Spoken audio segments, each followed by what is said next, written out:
हूं सेरेना और आप देख रहे हैं ग्लोबी न्यूज़। यदि आप डॉक्टर BRC सर और हेल्थ से रिलेटेड हर प्रकार की अपडेट सबसे पहले पाना चाहते हैं तो यदि आपने इस चैनल को सब्सक्राइब नहीं किया है तो सबसे पहले इस चैनल को सब्सक्राइब कर लीजिए और बेल आइकन पर क्लिक कर दीजिए। इस वीडियो में डॉक्टर BRC सर आपको बताएंगे हार्ट अटैक, हार्ट ब्लॉकेज और बाईपास सर्जरी की पूरी जानकारी। साथ ही आपको मिल जाएगा इन सभी बीमारियों का समाधान। इसके अलावा यदि आप पूरी वीडियो ध्यान से देख लेते हैं और डॉक्टर BRC सर द्वारा बताए गए तरीकों को अपनाते हैं तो जिंदगी में कभी भी आपको ना तो हार्ट अटैक हो सकता है, ना ही हार्ट ब्लॉकेज हो सकती है और ना ही बाईपास सर्जरी कराने की आवश्यकता हो सकती है।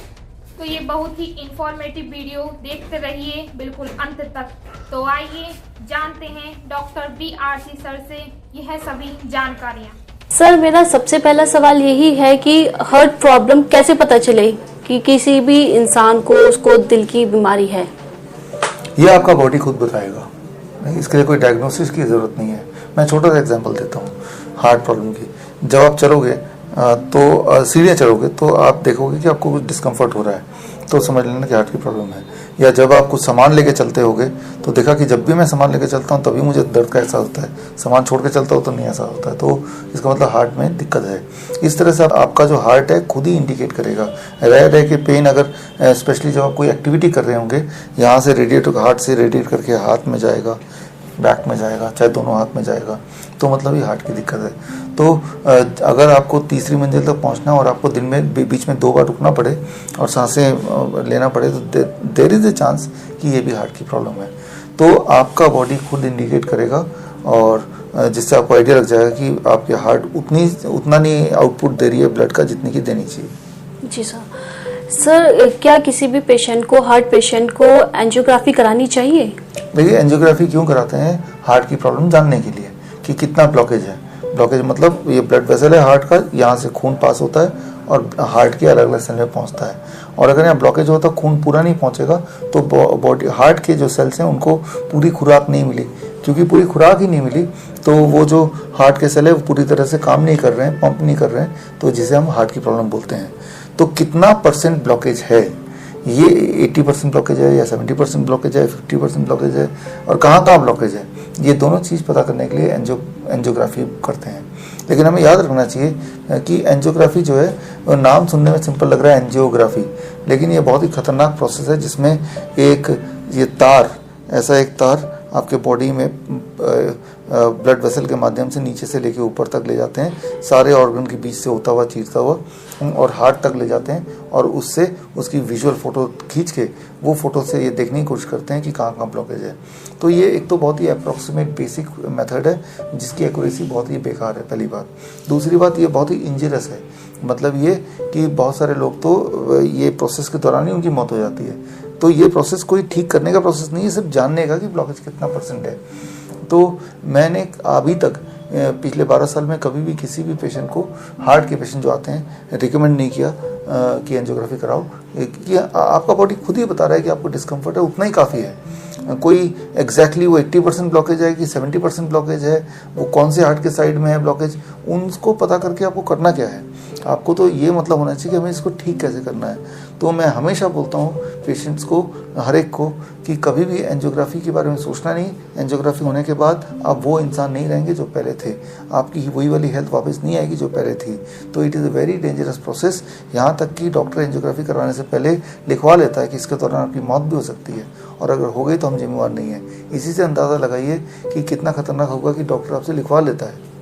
जी, तो एंजियोग्राफी अगर किसी भी पेशेंट की, हार्ट पेशेंट की हो जाती है तो फिर डॉक्टर रेकमेंड करते हैं एंडोप्लास्टी, तो क्या वो कितनी सेफ है, कि इसके फ़ायदे क्या है और इसके नुकसान क्या है? देखिए, एंजियोग्राफी में आप ऐसा कोई नहीं मिलेगा जिसको एंजियोग्राफी कराया और डॉक्टर ने बोला कि आपका हार्ट ठीक है। डॉक्टर ले दे के दिखाई देगा कि भाई 2-4 ब्लॉकेज तो है ही, डिपेंडिंग ऑन कि वो आदमी जो पेशेंट है कितना अमीर है। यही मॉडस ऑपरेंडी होता है हार्ट डिपार्टमेंट का, राइट। और वो बोलेगा 1 ब्लॉकेज है, 2 ब्लॉकेज है, 3 ब्लॉकेज है, हर ब्लॉकेज के मान लो 1-1 लाख रुपए हो गए या फिर 50,000 रुपये हो गए, डिपेंडिंग ऑन कि वो हॉस्पिटल कितना बड़ा है, वो पेशेंट कितना अमीर है, वो डॉक्टर कितना अमीर बनना चाहता है, ये सारी चीज़ें हैं। तो it is all about commerce, it is not nothing about the medical science. तो एंजियोग्राफी करने के बाद अगला स्टेप आता है एंजियोप्लास्टी का या बाईपास सर्जरी का। डॉक्टर बोलेगा देखो भाई ब्लॉकेज ऐसी जगह है जहाँ पे एंजियोप्लास्टी नहीं हो सकती, एंजियोप्लास्टी थोड़ा छोटा भाई है बाईपास सर्जरी का, मतलब थोड़ा सा कम खर्चा वाला, तो ज़्यादा खर्चा वाला बाईपास सर्जरी करना पड़ेगा। तो ये ग्रेजुएट होते हैं, तो लेकिन वो सोचता है मैंने एंजियोग्राफी करा लिया, मैं एंजियोप्लास्टी भी करा लूँ। तो लेकिन ये दोनों के दोनों प्रोसेस जो angioplasty and bypass surgery, they are all very dangerous process, invasive process है, जहाँ पे हार्ट को रोक के राइट तब कोई प्रोसेस पूरा करना पड़ता है। और हार्ट को रोक के करना पड़ रहा है मतलब हार्ट का और ब्रेन का जो एक हार्मनी है वो बिगड़ जाता है, और ऐसे में ब्रेन के कुछ सेल्स जो हैं वो मर जाते हैं हर एक के लिए जो भी ये प्रोसेस कराता है। और ब्रेन के सेल जब मर जाते हैं तो वो इंसान जब सर्जरी रूम से बाहर आता है कई महीनों तक वो एक बुद्धू की तरह दिखता है, लिटरली। इवन बिल क्लिंटन भी आज से कुछ साल पहले की वीडियो देखिए जब उनकी बाईपास सर्जरी हुई थी, तो उसके बाद से वो उनके जो बोलचाल है, उनके फिजिकल अपीयरेंस में एकदम से वो बुद्धू दिख रहे थे। तो इसी तरह से जिसकी भी बाईपास सर्जरी हुई होगी, आप अगर जानते होंगे तो आप देखेंगे उनकी इंटेलेक्चुअल लेवल कम हो जाता है। तो मैं यही बोलना चाह रहा हूँ आपको कि ये सारे सर्जरीज आपके ब्रेन डैमेज करते हैं, बिसाइड हार्ट को तो डैमेज करेंगे, आफ्टर ऑल हार्ट को में ही काटा पीटा जा रहा है।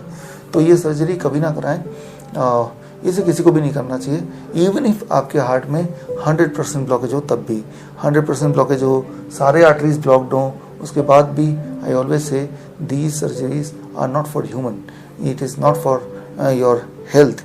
ये पेशेंट के लिए नहीं है, ये तो प्रॉफिट के लिए है। जी सर, तो ये हार्ट ट्रबल हो जाती है, हार्ट प्रॉब्लम हो जाती है, जैसे हार्ट अटैक आ जाता है, तो इसको मतलब क्योर कैसे करें विदाउट सर्जरी? देखिए अभी एक हार्ट अटैक तो एक अलग चीज़ हो गई, अगर ब्लॉकेज है तो बाईपास सर्जरी और एंजियोप्लास्टी की जगह ब्लॉकेज निकालने का आसान तरीका है, जो नोबेल प्राइज विनिंग साइंस है। नाइट्रिक ऑक्साइड का प्रोडक्शन अगर बॉडी में बढ़ जाए तो 1 महीने से 3 महीने के अंदर ब्लॉकेज खुल जाता है। नाइट्रिक ऑक्साइड बॉडी में क्या करता है, जहाँ जहाँ ब्लॉकेज है, ब्लॉकेज पूरे बॉडी में कहीं भी हो सकता है, उसको धीरे धीरे क्लियर करता है साबुन की तरह रगड़ रगड़ के 1 महीने से 3 महीने में। अच्छा, नाइट्रिक ऑक्साइड कैसे बढ़ाना है, उसके बढ़ाने का 1 मिनट में समझाता हूँ। सिर्फ DIP डाइट लेके, DIP डाइट में सिर्फ इतना करना है कि 12 बजे तक सिर्फ फल खाना है आपके बॉडी वेट अनुसार। मान लो मेरा बॉडी वेट 70 kg, तो 700 ग्राम फल खाना है मिनिमम। 800 ग्राम भी खा सकते हैं, लेकिन 700 ग्राम से कम ना हो, और कुछ और नहीं खाना है। और लंच और डिनर से पहले अपने बॉडी वेट अनुसार कच्ची सब्जी खाना है, टमाटर, खीरा, मूली, गाजर। कितना? आपका बॉडी वेट इंटू 5। मेरा बॉडी वेट कितना है? 70 इंटू 5, 350 ग्राम लंच में, 350 ग्राम डिनर में, तो टोटल कितना हो गया? 700 ग्राम। मतलब ये कि मेरे लिए 700 ग्राम फल और 700 ग्राम ही कच्ची सब्जी पूरे दिन भर में खाना है, ये मेरा मेडिसिन हो गया। और 2 चीज़ छोड़ देनी है, एक चीज़ जो जानवरों से निकलती है ऐसा खाना, जैसे डेयरी प्रोडक्ट है, अंडा, मछली है, या फिर एक चीज़ जो फैक्ट्री से निकलती है, जैसे बिस्किट, ब्रेड इत्यादि। धूप में बैठना है 15 मिनट, इतना अगर आप कर पाएँ तो it takes about 1 months time. 1 महीने। कैसे पता चलेगा आप ठीक हो गए? बड़ा आसान है, दोबारा सीढ़ी चढ़ते देखिए कि मैं एक ही बार में चढ़ पा रहा हूँ क्या, दोबारा से वही उतना ही बोझ उठाइए, अब देखिए क्या दोबारा दर्द हो रहा है क्या। अगर इसका आंसर मिलता है नहीं अब नहीं हो रहा, तो समझ जाइए वो ब्लॉकेज आपका भर चुका है। तो बड़ा ही सिंपल है, ये अगर डायग्नोस करना भी आपका शरीर ही बताता है, ठीक हो गया तो भी आपका शरीर बताएगा, और हर बार बताएगा, हर बार ऐसा होगा। तो 1 महीने से 3 महीने की बात है, आप दोबारा ठीक हो जाएंगे। जी सर, तो DIP डाइट फॉलो करने से कि ये गारंटी एश्योरेंस है कि मतलब कभी हार्ट ट्रबल या फिर ब्लॉकेज नहीं होगी फ्यूचर में? देखिए अगर DIP डाइट फॉलो करते रहेंगे तो नहीं होगी, क्योंकि मैंने तो यही देखा पिछले 12 साल में हमारे जो पेशेंट्स फॉलो करते रहते हैं तो उनको हार्ट अटैक आना या चेस्ट पेन होना ये सारी चीज़ें नहीं होती हैं, राइट। तो ये एक बात है। कार्डियक अरेस्ट हो जाना, देखिए चेस्ट पेन है, कार्डियक अरेस्ट है, हार्ट अटैक है, तीनों अलग अलग चीज़ें हैं। हालांकि लोग इसको एक दूसरे से मिक्स करते हैं, राइट। चेस्ट पेन कई बार होता है लेकिन वो चेस्ट की वजह से नहीं होता, इंडाइजेशन हो गया, लेकिन वो इंडाइजेशन में जो गैस है वो ऊपर की तरफ आ रहा है, वही गैस का जो पेन है वो चेस्ट में फील होता है, तो हमें लगता है कि हमें हार्ट अटैक आ गया है। चेस्ट के पेन का ही नाम है हार्ट अटैक, राइट। तो जबकि वो हार्ट अटैक ना होके वो गैस्ट्रिक इसोफिगल रिफ्लेक्स डिजीज़ बोलते हैं, वो है। 99% जब चेस्ट में पेन होता है वो हार्ट अटैक नहीं, वो गैस का पेन है।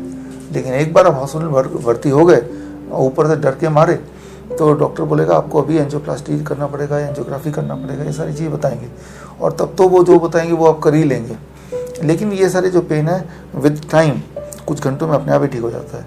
उन्हीं घंटों में डॉक्टर आपका एंजियोप्लास्टी भी कर देता है और अल्टीमेटली वो तो ठीक होना ही था, और ठीक होने के बाद अब सोचते हैं ये तो डॉक्टर का कमाल है, उसने तो एंजियोप्लास्टी कर दी, अब देखो मैं ठीक भी हूँ। वो 6 घंटे 7 घंटे में ठीक होना ही है, चाहे आप कुछ करो या ना करो। That is what is 99% time the chest pain is not the heart attack, it is the gastric oesophageal reflux disease. Okay